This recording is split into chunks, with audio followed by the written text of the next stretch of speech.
नमस्कार, मी अमोल किन्होळकर। राज्यामध्ये आज 29 महानगरपालिकांसाठी मतदान पार पडतंय। पण अनेक ठिकाणी बोटावरची शाई पुसली जात असल्याचा प्रकार समोर येतोय।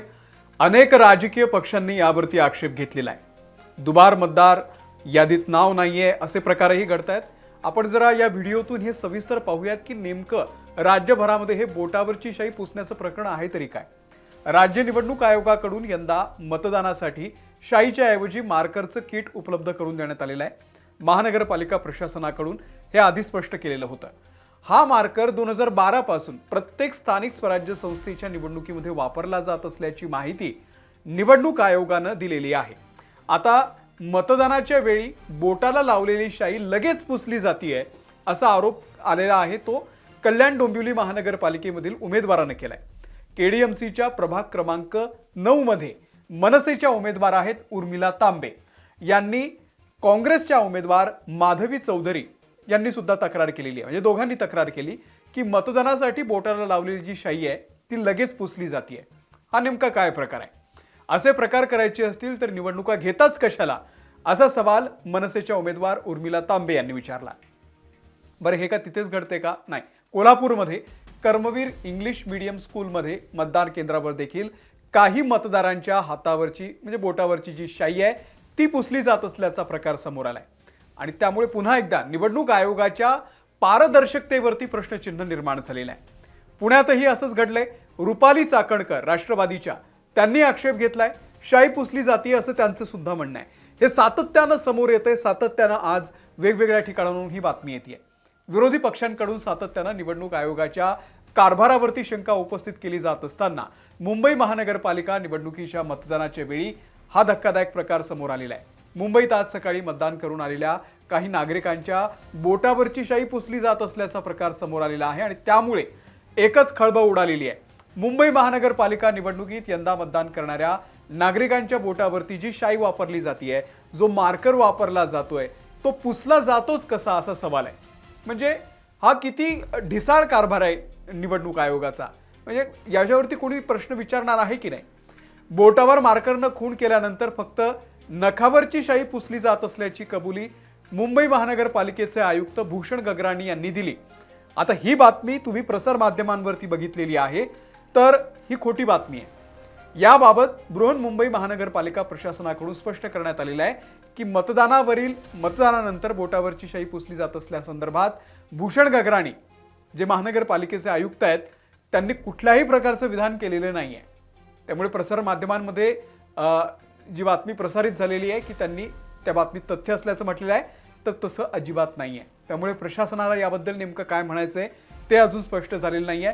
भूषण गगराणी यांची कुठलीही प्रतिक्रिया या संदर्भात म्हणजे बोटावरची शाई पुसण्यासंदर्भात समोर आलेली नाहीये। राज ठाकरे यांनी यावर प्रश्नचिन्ह उपस्थित केलंय। संपूर्ण प्रशासन ही यंत्रणा सत्ताधाऱ्यांना निवडून आणण्यासाठी कामाला लागलेली आहे। हे काही चांगल्या लोकशाहीचं लक्षण नाहीये। अशा प्रकारे सत्तेत येण्याला विजय म्हणत नाहीये अशा शब्दात मनसे प्रमुख राज ठाकरे यांनी राज्य सरकारला लक्ष्य केलंय। राज ठाकरे यांनी आज दादरमधल्या त्यांच्या बालमोहन शाळेमधील मतदान केंद्रावरती जाऊन मतदानाचा हक्क बजावला आणि त्यानंतर त्यांनी प्रसार माध्यमांशी संवाद साधला आणि निवडणूक आयोगाच्या या कारभारापर्यंत बद्दल त्यांनी सुद्धा आक्षेप नोंदवलेला आहे, संताप व्यक्त केलाय। सध्या निवडणुकीसंदर्भात कशा प्रकारची यंत्रणा सुरू आहे हे आपण सगळं बघतोय। एनकेन प्रकारे निवडणूक जिंकायची आहे हे सत्ताधाऱ्यांचं उद्दिष्ट आहे। आम्ही दुबार मतदारांचा मुद्दा समोर आणला तेव्हा निवडणूक आयोगानं आमच्याशी या संदर्भात काहीही संबंध नाही असं म्हटलं होतं। मग दुबार मतदारानंतर आम्ही व्हीव्हीपॅटचा मुद्दा समोर केला। व्हीव्हीपॅट मशीन हे नसल्यानं आपण दिलेलं मतदान नेमकं कोणत्या उमेदवाराला जातंय की जात नाहीये, की ते भलत्याच कोणाला जातंय हेच कळत नाहीये। आणि या सगळ्यानंतर निवडणूक आयोगानं पाडू यंत्र आणलंय जे 2 दिवसांपूर्वी चालय। आता हे पाडू यंत्र मतमोजणीच्या वेळी वापरलं जाणार आहे। सरकारनं ठरवलेलंच आहे की विरोधी पक्ष नावाची गोष्ट शिल्लक ठेवायची नाहीये। हे सगळे आक्षेप जे आहेत ते राज ठाकरे यांनी आज प्रसार माध्यमांशी बोलताना मांडलेले आहेत। निवडणूक आयोगानं पाडू यंत्र कोणत्याही राजकीय पक्षाला दाखवलेलं नाहीये असं त्यांचं म्हणणं आहे। निवडणूक आयोग या संदर्भात कोणतंही स्पष्टीकरण देत नाहीये आणि यापूर्वी मतदान केल्यानंतर बोटावरती शाई लावली जायची, पण आता मार्कर लावला जातोय, मार्करनं ओढलं जातंय। मतदाराच्या बोटावरची खूण पुसली जातीये, सॅनिटायझर लावलं तरी हात पुसला तरी ती सगळी जी शाई आहे ती पुसली जातीये, असं राज ठाकरे यांनी म्हटलेलं आहे. निवडणूक आयोगानं प्रचाराची मुदत संपल्यानंतर राजकीय पक्षाच्या उमेदवारांना शेवटच्या दिवशी घरामध्ये घुसून मतदारांना भेटण्याची मुभा दिली, त्यावरही त्यांनी आक्षेप घेतला की असं कसं होऊ शकतं. संपूर्ण प्रशासन हे सत्तेसाठी अशा प्रकारे कामाला लागलेलं आहे, हा आक्षेप राज ठाकरेंनी घेतलेला आहे. आम्ही हे सगळं रोखण्यासाठी काम करतो, पण या सगळ्या गोष्टी चांगल्या लोकशाहीचं लक्षण नाहीये, यावरती देखील त्यांनी भाष्य केलं. आता राज ठाकरे नंतर उद्धव ठाकरे यांनी सुद्धा मतदान केलं. त्यांनी सुद्धा या सगळ्या प्रक्रियेवरती प्रश्नचिन्ह उपस्थित केलंय. ते म्हणालेत की ठिकठिकाणी आज राज्यभरामध्ये हेच घडतंय आणि निवडणूक आयोग त्यांचे जे अधिकारी आहेत, कर्मचारी आहेत, ते नेमका कशाचा पगार घेत आहेत यावरती उद्धव ठाकरे बोलले. आता लगेच मुख्यमंत्री देवेंद्र फडणवीसांची प्रतिक्रिया आली. सगळ्यांच्या समोर ते आज मतदान करून आल्यानंतर त्यांनी माध्यमांच्या प्रतिनिधींच्या समोर मशीन आणली गेली आहे. मुख्यमंत्री म्हणाले की आमच्या हाताची जी शाई आहे ती मिटवून दाखवा. ती त्यांनी बोटाने पुसून दाखवली. मग ते म्हणाले की तुम्ही ऑइल पेंट करायचं का, तो ऑइल पेंट करा, पण आपल्या यंत्रणांवरती शंका उपस्थित करू नका. असं हे सगळं राजकारण सध्या रंगलेलं आहे. दादरमधला छबिलदास मधील जे केंद्र आहे त्या ठिकाणी दुबार मतदार पकडला गेला. आज दिवसभर शिवसैनिक आणि मनसैनिक सतर्क आहेत. त्यांचे भगवा गार्ड अनेक ठिकाणी आहेत.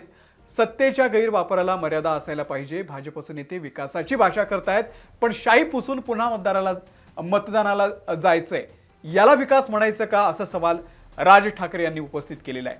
आणि ठिकठिकाणी हे गैरप्रकार आपल्याला दिसत आहेत. मुंबईमधला वार्ड क्रमांक 192 आहे दादरमधला, त्या ठिकाणी यशवंत किल्लेदार यांनी सकाळी मतदानाचा हक्क बजावला.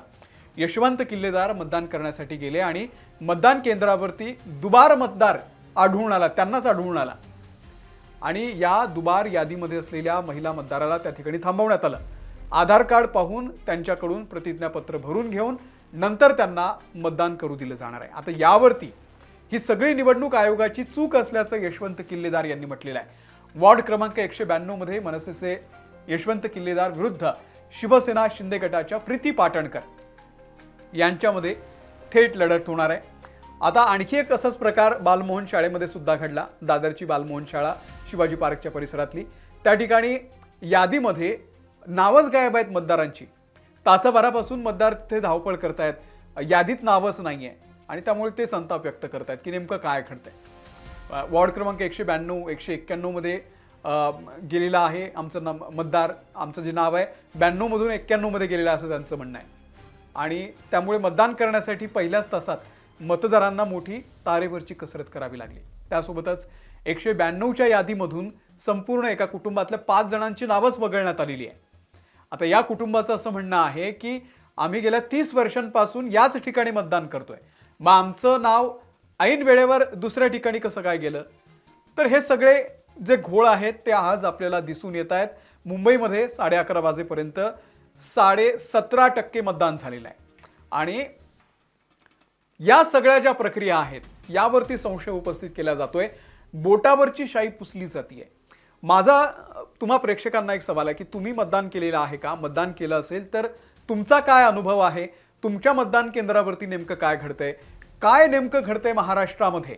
ज्या पद्धतीनं हे सगळे गैरप्रकार समोर येत आहेत, तर हे एक प्रकारे कुठेतरी यंत्रणेला हाताशी घेऊन भाजप करतंय का? जो सातत्यानं विरोधक प्रश्न उपस्थित करतायत की हे काय चाललंय राज्यामध्ये, आणि या संदर्भामध्ये आता उद्धव ठाकरे हे सुद्धा पत्रकार परिषद घेणार आहे.